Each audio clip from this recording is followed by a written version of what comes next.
Because the very fact that up till now, months after our elections and after swearing in a president, we still don't know who is going to be the president of Nigeria until the Supreme Court is over.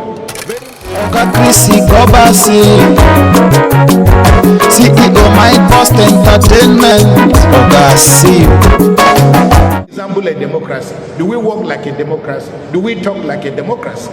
Because the very fact that up till now, months after our elections and after swearing in a president, we still don't know who is going to be the president of Nigeria until the Supreme Court is over.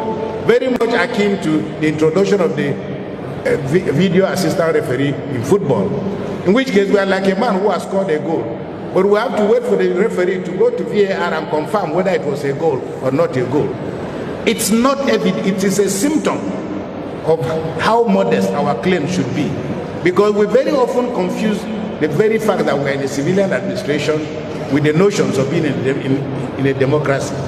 That if we cannot fix our electoral process, which is the defining law for how to choose leaders in a democracy, then we must be modest in our saying that we're in a democracy. We have seen the worst face of corruption in Nigeria. Femi Falana, my friend here, will speak about that because he's published a series of articles talking about what happened under the Buhari administration.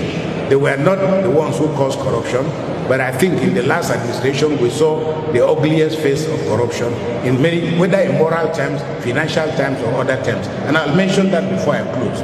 We have a country that we are now sharing with bandits. Our very sovereignty, which is guaranteed in the Constitution, is under assault because we have non-state actors, whether you call them bandits or Boko Haram. It is that the entire territorial integrity of the nation is at stake.